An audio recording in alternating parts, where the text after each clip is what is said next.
In the name of the Father, and the Son, and the Holy Spirit. Today's epistle reading was one of those very few blink and you miss it epistle readings. There was going to be a choice of which epistle we had to memorize by heart. There's a number of reasons why today is a good choice. It's not just because it's short, but because when the Apostle Paul talks to his child in the faith, when he talks to the Apostle Timothy, who was by that time leading a church, who was by that time an elder, a presbyter in the church. How does the apostle greet his child in the faith? He greets him with the gospel. Sometimes when we say, how do you explain the gospel? What's the big deal with Orthodox Christianity? What's the big things that we should be focusing on? Well, sometimes our first instinct is to say, I don't know, it's too hard. Have you got 2,000 years and then maybe I can explain it to you? And yet the apostle is able to do it in just a couple of verses. This is a faithful saying, he says, that Christ came to save sinners, of whom I am chief. We weren't cheap at all, we were very expensive. Of whom I am chief, of whom I am first. And Paul then talks about what it is to be chief of sinners. But this one verse is an encapsulation of why it is that Christ coming into our world is good news. What's the news? That we're no longer required to be imprisoned to sin, imprisoned to the fashions of this world, imprisoned to whatever possesses us on one day or another. We don't have to. There's another way. This other way is what we preach. This other way is what we teach. This other way is what we proclaim that we follow whenever we say that we are Orthodox Christians. Whenever we say that we are followers of Christ, we proclaim that Christ came to save sinners, of whom I'm number one.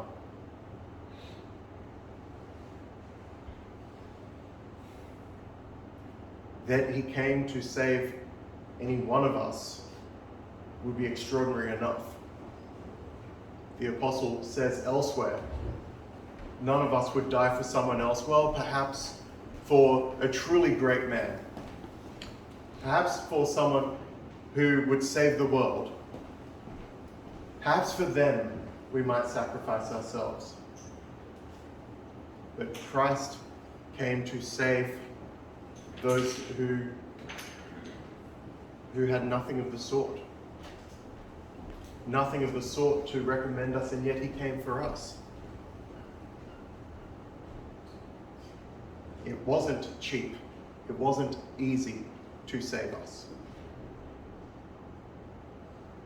It required giving everything to gain us. And you can see how on an eternal scale, on a divine scale, that's an entirely different proposition. As Jesus said, what does it matter if we gain the entire world and lose our soul? What can you give in exchange for your soul? What's the exchange rate? It's terrible. That Christ came to save sinners, of whom I am first. This is something that we reference in our pre-communion prayers. And sometimes, in perhaps our more pensive moments, perhaps the moments that we bring to confession later on when we're comparing ourselves to others and thinking, well, there's some pretty awful people out there. Am I really the first? And it's so easy for us to think, well, Yeah, I can say the words. I'll cop to saying the words. But I don't think I'm number one. I don't reckon I'm the worst. You know, I haven't killed anyone, I haven't stolen, I haven't cheated.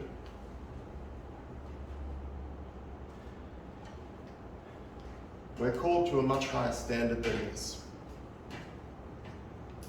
We're called to that higher standard because of everything that we've been given. It's true that perhaps we may join with the prophet Jonah, or with the ending of the book of Jonah rather, say, look at the millions who don't know their left hand from their right, who don't know the good from the bad. But we may also say, look at the millions who never had the chance. Look at the millions who, through one reason or another, and it won't help us to go into those reasons, who never had the chance, never heard the gospel proclaimed in a way that they could conceivably respond to. Yes, they may know all about Christmas, about going to the beach and giving presents and time with family. These are good and enjoyable things. But it's nothing compared to the birth of Christ. Whereas us, who have been given such a great treasure, the church that Christ purchased with his blood, this is where we return and put the focus on ourselves, as we ought. This is where we return and say, but they are just doing what they were taught to do, what they haven't been taught otherwise. But we know. And that burden of knowledge of the love of God for us, of all that he did for us, of all that he calls us to, of all that he promises us in the age to come. From here, we are able to say, of whom I am chief.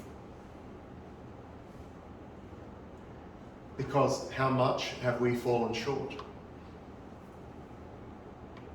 If we remember that sin is an archery term, that getting the bullseye is the opposite of the word amartia, to miss. We may find that they had much bigger targets. That's like a handicap. In racing, we have handicaps. In golf, we have handicaps. So likewise, we may find that at least they're consistent, whereas we find ourselves inconsistent. And so we miss the mark. And so we are able to bring this back to ourselves. Christ came to save sinners, of whom I am chief. This is a faithful saying. And it's with this saying, that we're able to glorify the God only wise. With this saying, we glorify all that he did for us. The cross, the resurrection, the ascension, giving the Holy Spirit, who subsists with us to this day.